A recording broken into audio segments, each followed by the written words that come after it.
یہ 10 افسانے اس میں شامل ہیں۔ انگارے میں 5 افسانے سجاد ظہیر کے ہیں اور 5 افسانے ان کے دوستوں کے لکھے ہوئے ہیں۔ یہ سوال اکثر پوچھ لیتے ہیں کہ انگارے میں کتنے افسانے شامل ہیں، یا انگارے میں شامل افسانے سجاد ظہیر کے کتنے لکھے ہوئے ہیں، تو آپ کا جواب ہوگا 5۔ مواقف حکم حضور کے میں نے بھی اسی محاورے میں لکھنا شروع کیا جیسے کوئی باتیں کرتا ہے۔ یہ قول کس کا ہے؟ بڑا مشہور قول ہے، اور یہ کس کے لیے لکھ رہے ہیں؟ گل کرسٹ کے بارے میں میر امن، یعنی کہ یہ میر امن کا قول ہے، اور میر امن لکھ رہے ہیں میں نے بھی اپنے استاد کے مطابق جیسے کہ انہوں نے حکم فرمایا تھا ان کے مطابق لکھنا شروع کر دیا، اسی محاورے سے جیسے کوئی باتیں کرتا ہے۔ کم پڑھے لکھے اور عام بول چال کی زبان میں انہوں نے باغ و بہار لکھنی شروع کی تھی۔ 2 ہی کتابیں انہوں نے لکھی تھیں میر امن نے، باغ و بہار اور گنج خوبی۔ بیانیہ شاعری کے معراج کس صنف کو کہا جاتا ہے؟ تو غزل کو بھی نہیں کہا جاتا، یہ کہا جاتا ہے مثنوی کو۔ ٹھیک ہے، مثنوی کو کہا جاتا ہے۔ غزل اردو شاعری کی آبرو ہے، یہ کس کا قول ہے؟ اکثر آتا ہے تو رشید احمد صدیقی کا ہے۔ 7واں سوال ہے، کس شاعر نے اپنے کلام کو خواص پسند قرار دیا ہے؟ غالب نے، ناسخ نے؟ نہیں، یہ میر تقی میر نے اپنے کلام کو خواص پسند قرار دیا ہے۔ انشاءاللہ خاں انشاء نے رانی کیتھی کی کہانی یعنی کہ داستان لکھی تھی بہت مشہور، جو 1803 میں نواب حسین علی خاں کی فرمائش پر لکھی تھی رانی کیتھی کی کہانی، اور اس میں تمام کردار ہندوؤں کے نام پر رکھے گئے ہیں، تو اس لیے فارسی، عربی، اردو کسی کے انہوں نے نہیں لکھے، لیکن یہ کہانی انہوں نے تمام کرداروں کے مطابق ایسی لکھی ہے کہ آج بھی اردو اور ہندی دونوں میں مشہور ہے۔ محمد حسن نے ڈرامہ ضحاک کس تناظر میں لکھا تھا؟ محمد حسن نے ڈرامہ کس تناظر میں لکھا تھا، یہ ہمیں بتانا ہے۔ تو یہ ایمرجنسی کے تناظر میں لکھا تھا۔ ضحاک جو تھا دوستو ایک بادشاہ تھا، بڑا ظالم تھا، ایران کا ایک بہت پرانا بادشاہ تھا، بڑا ظالم تھا، بڑا ظلم کیا کرتا تھا، اس پر یہ ضحاک لکھا گیا ہے۔ فانی کا ابتدائی تخلص کیا تھا؟ فانی کا ابتدائی تخلص شوکت تھا، شوکت علی خاں فانی بدایونی پورا نام ان کا آتا ہے۔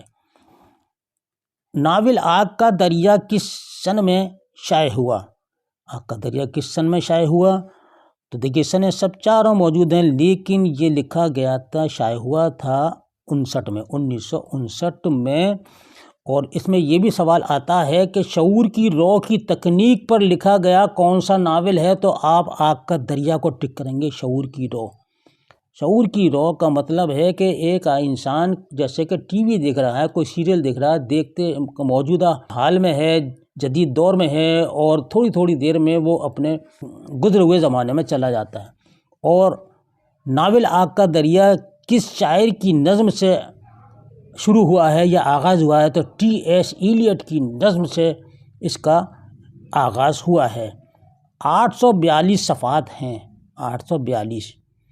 گوتم نیلمبر، چمک رانی، ابو منصور کمال، کمال الدین، ہری شنکر اور طلعت اس کے اہم کردار ہیں۔ ان میں سے کوئی بھی کردار پوچھنے کہ یہ کردار کس ناول کا ہے تو آگ کا دریا کا آپ کو بتانا ہے۔ ان میں کون سی بولی مغربی ہند کی نہیں ہے؟ تو اس کا صحیح جواب ہے پالی۔ ماہرین لسانیات نے ہندوستان میں ہند آریائی زبان کے ارتقاء کو کتنے ادوار میں تقسیم کیا ہے؟ 3 میں۔ ذیل میں راجندر سنگھ بیدی کا کون سا افسانہ تقسیم ملک اور فسادات کے پس منظر میں لکھا گیا ہے؟ گرہن لکھا گیا، لاجونتی لکھا گیا، اپنے دکھ مجھے دے دو، پانچاپ لکھا گیا۔ کون سا لکھا گیا؟ تو یاد رہیں آپ، لاجونتی لکھا گیا تھا، لاجونتی۔ لاجونتی خود ہیروئن ہے اس افسانے کی، اور سندر لال اس کا ہیرو ہے، یعنی کہ اس کا شوہر ہے۔ لاجونتی جو ہے تو پاکستان میں رہ جاتی ہے بٹوارے کے بعد، اور سندر لال اس کو تلاش کر کے لے کر آتا ہے، اور جمعہ کے پاس یہ پاکستان میں رہتی ہے، جمعہ کی ساری باتیں بتاتی ہیں۔ اس کے باوجود بھی سندر لال جو ہے اس کو دیوی کا درجہ دیتا ہے۔ راجندر سنگھ بیدی کا لکھا ہوا کون سا واحد ناول ہے؟ یہ سوال آتا ہے، واحد ناول، اکیلا ناول تو ایک چادر میلی سی۔ کون سا؟ ایک چادر میلی سی، اور اس میں رانو ہیروئن ہے اور تلوکا ہیرو ہے۔ رانو اور تلوکا کی شادی ہوتی ہے، تلوکا اکا تھا چلاتا تھا، اور اس کا دیور ہے منگل۔ تلوکا کا قتل ہو جاتا ہے، اس کے مرنے کے بعد میں دیور جو اس کا منگل ہے، منگل کے ساتھ اس کی شادی ہو جاتی ہے۔ جاترن اور چودھری مہربان بھی اس کے اہم کردار ہیں ایک چادر میلی سی کے۔ اپنا دکھ مجھے دے دو یہ بہت مشہور افسانہ ہے راجندر سنگھ بیدی کا، اسی نام سے ان کا افسانوی مجموعہ بھی ہے۔ چمن، اس میں چغتائی کے کس ناول کا کردار ہے؟ تو چمن ہے ٹیڑھی لکیر کا۔ ٹیڑھی لکیر عصمت کا بہت مشہور ناول ہے، اور اس میں بہت سے کردار ہیں، اور آخر میں روفی ٹیلر سے یہ شادی کر لیتی ہے۔ گولکنڈہ کی پہلی تباضات مثنوی کون سی ہے؟ تو یہ تمام گولکنڈہ کی ہیں، اور صحیح جواب آپ کا ہے قطب مستری۔ قطب مستری ہے، اس کے شاعر ہیں ملا وجہی، 1609 میں لکھی تھی یہ، اور قطب مستری جو لکھی تھی محمد قلی قطب شاہ کے عہد میں لکھی تھی۔ پھول بند یہ قطب شاہی عہد کی ہے، لیکن یہ لکھی گئی تھی عبداللہ قطب شاہ کے عہد میں۔ پھول بند ابن نشاطی کی مثنوی ہے۔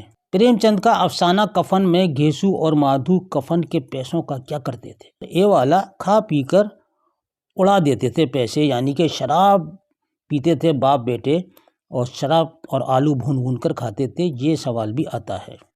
کس شاعر کے کلام کو شمالی اور جنوبی ہند کے درمیان لسانی و ادبی پل قرار دیا گیا ہے؟ وہ کون سا شاعر ہے؟ ٹھیک ہے، تو وہ ہے ولی دکنی، جس کو ہم کہتے ہیں ولی دکنی۔ رائے صاحب اور پروفیسر مہتا کس ناول کے کردار ہیں؟ تو یہ کردار ہیں گؤدان کے، رائے صاحب اور پروفیسر مہتا۔ دوستو یہ سوال آپ کے لیے بڑے اہم ہیں، اور یہ ویڈیو آپ کو کیسی لگی اپنی قیمتی رائے سے کمنٹ باکس میں ضرور لکھ کر بھیجیے گا۔ اس کے ساتھ ہی اگلی ویڈیو تک کے لیے اپنے بھائی ایم خورشید خان کو اجازت دیجیے۔ اللہ حافظ۔